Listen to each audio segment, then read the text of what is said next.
जय जगन्नाथ। मैं शिवानी चक्रवर्ती मैं हरिशंकर चक्रवर्ती। अपने channel Bong Calling Food Tales में आप सबका स्वागत करते हैं। तो आज के हमारे वीडियो में हम आपको बताएंगे कि भगवान जगन्नाथ की जो अणसर नीति है उसमें आपको क्या करना चाहिए, क्या नहीं करना चाहिए। हालांकि इसके ऊपर हमने लास्ट ईयर भी वीडियो बनाया था और उसके पहले साल भी वीडियो हमने अपलोड किया हुआ है। फिर भी लोग रिक्वेस्ट करते हैं वापस से बनाइए वीडियो, क्योंकि उनको वो वीडियो नहीं मिलता। कृपया जो भी हमारे नए सब्सक्राइबर हैं, कृपया प्लेलिस्ट में जाके उस वीडियो को ढूंढिए, क्योंकि हर साल हम एक ही टॉपिक पे वीडियो अपलोड नहीं कर सकते, ये पॉसिबल नहीं है। तो जो आज का जो टॉपिक है कि प्रभु जगन्नाथ जी की अणसर नीति में क्या करना चाहिए, क्या नहीं करना चाहिए। वैसे तो जगन्नाथ मंदिर में जो सेवायत हैं उनके लिए तो बहुत सारी नीतियां हैं, वो क्या करना चाहिए, क्या नहीं करना चाहिए। शायद 18 या 19 कुछ ऐसे रूल्स हैं अणसर नीति को लेकर, और उनमें से कुछ रूल सेवाओं के लिए भी है जिसको आपको फॉलो घर में नहीं करना है। तो सबसे पहले जगन्नाथ जी का ये जो अणसर समय होता है वो भगवान के अस्वस्थ होने का समय है। मतलब वो पूरे पीरियड भगवान अस्वस्थ होते हैं। तो घर में जब कोई अस्वस्थ होता है तो उसके आसपास का परिवेश जिस तरीके से रहना चाहिए, प्रभु जगन्नाथ जी के आसपास का परिवेश भी बिल्कुल ऐसा ही होता है और नियम भी कुछ ऐसे ही है। सबसे पहले भगवान जी के आसपास कोई भी शब्द नहीं होना चाहिए, जैसे घंटी, घंटा, शंख, ये सारे शब्द वहाँ पर नहीं होने चाहिए। ये एक मुख्य नियम है अणसर नीति का। लेकिन मंदिर में प्रभु को अलग रखा जाता है, लेकिन घर में क्या होता है ना, बहुत सारे घरों में तो अणसर समय के जो पीरियड होता है उसमें जगन्नाथ जी को या फिर जगह चतुर्धा मूर्ति है उनको कुछ समय के लिए अलग रखा जाता है जो बाकी देवी देवता होते हैं। क्योंकि बाकी देवी देवताओं की पूजा में तो शंख, घंटी ये सब बजाना होता है, क्योंकि वो तो अणसर में नहीं रहते। लेकिन बहुत सारे घरों में, मैक्सिमम घरों में एक ही जगह पर जगन्नाथ जी के साथ सारी देवी देवता रहते हैं उस अणसर समय में। तो तब आप क्या करें, जो भी बाकी देवी देवताओं का आपको मंत्र पढ़ें या फिर शंख घंटा जिनकी आवश्यकता हो तो वो धीमा रखें। मतलब बहुत ज़ोर से ना शंख बजाएं, और घंटी जो होती है, हाथ घंटी खासकर, उसको थोड़े धीमा बजाएं ताकि एक बहुत ज़्यादा शब्द वहाँ पर ना निकले।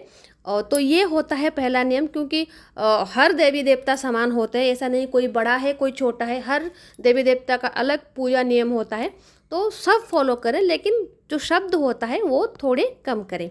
और दूसरी बात, जो भी पूजा करे उसको पूजा के समय बिल्कुल क्रोधित नहीं होना है। मतलब आप ऐसा नहीं है कि अगर आपको गुस्सा आ रहा है, कि घर में कोई प्रॉब्लम हुई, आपको गुस्सा आ रहा है, तो उस अवस्था में आप पूजा करने के लिए ना जाएं जगन्नाथ जी की, क्योंकि वो अस्वस्थ होते हैं। जब घर में कोई बीमार होता है तो अगर आप उससे प्यार से बात करेंगे, एक श्रद्धा का भाव, आदर का भाव रखेंगे तो जल्दी स्वस्थ होता है। लेकिन अगर आप मन में क्रोध लेके जाएंगे तो उसका जो इफेक्ट होता है ना, तो वो सामने वाले पर पड़ता है, ऐसा माना जाता है। क्योंकि प्रभु जगन्नाथ जी यहाँ पर मानवीय लीला कर रहे हैं, और वो जो उनके अस्वस्थ होने का पीरियड है वो मानव की तरह ही है। तो जब आप उनकी पूजा करने के लिए जाएं तो आप भी स्वस्थ मन से ही जाएं। कोई भी नकारात्मक ऊर्जा आपके प्रभु के आसपास नहीं होनी चाहिए। यह है दूसरा नियम। तीसरा नियम है, प्रभु को कोई भी रंग बिरंगा पुष्प ना चढ़ाएं मालती फूल के अलावा, क्योंकि मालती भोग के हिसाब से लगता है। अगर सफ़ेद मालती मिलता है तो बहुत अच्छी बात है, अगर सफ़ेद मालती का फूल नहीं मिलता है तो आप लाल मालती का फूल चढ़ाएं, वो भी एक दिन। अगर सर मालती का भोग आप हर रोज़ चढ़ाना चाहते हैं तो प्रभु को सफ़ेद मालती ही चुन के दें। लेकिन अगर सफ़ेद मालती आपको नहीं मिल रहा है तो सर मालती का भोग आप एक ही दिन दें। और चौथा नियम है, भगवान को एकादशी तक तुलसी ना चढ़ाएं। एकादशी के दिन ही प्रभु को तुलसी लगाएं। ये हमने बहुत बार, बहुत वीडियोज़ में भी कहा है, कमेंट में भी बहुत सारे लोग जब कमेंट करते हैं कि कब तुलसी चढ़ाना है, वहाँ पर भी हमने बहुत बार बोल रखा है कि तुलसी आपको एकादशी के दिन ही चढ़ानी है। तो इस बात का ध्यान रखें, सफ़ेद पुष्प दें और प्रभु को तुलसी एकादशी के दिन ही चढ़ाएं। और प्रभु के आसपास कोई भी सुगंधित द्रव्य ना रखें, जैसे कोई सुगंधित पुष्प हो गया, इत्र है या फिर अगुरु है, ये सारी चीज़ें भगवान के आसपास ना रखें। क्योंकि इस समय अवधि में उनको सुगंध से बहुत परेशानी होती है। भगवान जी क्योंकि अस्वस्थ होते हैं, उनके आसपास सिर्फ स्वच्छ वायु, स्वच्छ पवन होनी चाहिए, जिससे उन्हें आराम मिले। तो ये मान्यता है, इसलिए वहाँ पर कोई भी सुगंधित द्रव्य, अगर आप किसी दूसरे भगवान की पूजा करते हैं अगरू वगैरह देकर, तो इस समय अगरू भी बंद करें। सिर्फ चंदन, जिनको श्वेत चंदन चाहिए उन्हें श्वेत चंदन, जिनको लाल चंदन चाहिए उन्हें लाल चंदन दें। लेकिन अगरू या फिर इत्र अगर कोई आप यूज़ करते हैं और अणसर में सारे भगवान आपके एक ही साथ हैं, तो इत्र लगाना थोड़ा बंद करें। इसके अलावा जगन्नाथ मंदिर में और एक नियम है, जबकि नृत्य नहीं होता मंदिर में। आप सबको पता है जो महारी नृत्य है वो जगन्नाथ मंदिर में होता था, अभी तो नहीं होता क्योंकि अभी कोई महारी नहीं है। अर्थात जो देवदासी होती है, देवदासी तो ये शब्द मंदिर में यूज़ नहीं होता, उनको महारी कहा जाता है।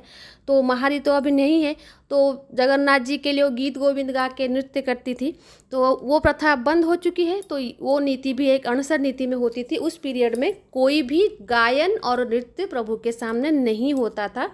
और प्रभु को जगाने के लिए हम घर में मतलब ताली बजा के भगवान जी को उठाते हैं। हर घर में ऐसा होता है, मंदिर में भी ऐसा होता है। लेकिन जगन्नाथ मंदिर में एक खुंटिया सेवात होते हैं, वो भगवान जी को एक आवाज़ लगाते हैं मणिमा, उसके साथ उनको उठाते हैं। तो बहुत ज़ोर से ताली बजा के भी भगवान को ना उठाएं, क्योंकि ये मणिमा जो डाक होता है ना, वो भी उस पीरियड में बंद होता है। तो आप जगन्नाथ जी को जब भी उठाएं, धीरे से ताली बजा के उठाएं। और इस समय में कोई भी भारी भोजन भगवान जी को ना दें। अन्न प्रसाद भगवान जी को इस समय में बिल्कुल ना दें। एकादशी तक जो भी पन्ना चकटा भोग होता है, फल होता है, वो जितना आप दे सकते हैं दें। और पन्ना तो कंपलसरी दें, क्योंकि पन्ना भगवान जी को स्वस्थ करने का मुख्य माध्यम होता है, तो वो तो ज़रूर दें। लेकिन कोई भी भारी भोग ना दें। अगर आपके घर में किसी और देवता को, जैसे भगवान शालग्राम है, भगवान नारायण है, अगर उन्हें अन्न का प्रसाद लगता है तो उनके लिए ज़रूर बनाएं। लेकिन जगन्नाथ जी को आप अन्न बिल्कुल भी इस समय में अर्पण ना करें। और जगन्नाथ जी के संबंधित कोई भी पुस्तक हो, चाहे वो श्री जगन्नाथ अष्टकम हो, चाहे वो पुरुषोत्तम महात्म्य हो, आप उनको ना पढ़ें। जब भी घर में कोई बीमार होता है तो उसको परेशान नहीं किया जाता, जितना हो सके उनको आराम दिया जाता है। वे तो जगत के नाथ हैं, उनको पता है हमें क्या चाहिए होता है, मांगने की ज़रूरत नहीं है, बोलने की ज़रूरत नहीं है। लेकिन क्योंकि वो उस समय बीमार हैं, वो मानव शरीर धारण करके वो लीला कर रहे हैं, तो हमें उन्हें उसी बीमार एक मनुष्य की तरह ही हमें उन्हें सेवा जत्न करना चाहिए उनकी, और उन्हें परेशान नहीं करना चाहिए। उनके पास जाकर मंत्र पढ़कर कोई भी कुछ करके उनको परेशान नहीं करना है, ये भी एक नियम है। और जगन्नाथ जी की कोई पेंटिंग इस समय नहीं बनानी चाहिए। अगर आप घर में कोई जगन्नाथ जी के चित्र बना रहे हैं, अबीर से बना रहे हैं, या फिर कोई कहीं पर भी किसी तरीके से ड्राइंग भी कर रहे हैं, तो वो भी नहीं करना चाहिए, वो भी जगन्नाथ मंदिर में वर्जित है। इसका ध्यान भी आपको घर में रखना है।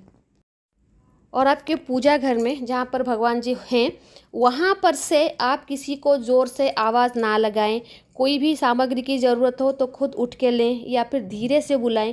कभी भी प्रभु के आसपास चिल्लाना अलाउड नहीं है। इस पीरियड में आप चिल्ला के अपने घर में किसी से बात नहीं कर सकते। अच्छे मनोभाव से भी अगर आप बात कर रहे हैं, तभी भी आप चिल्ला के बात ना करें, इससे भी भगवान जी को कष्ट होता है।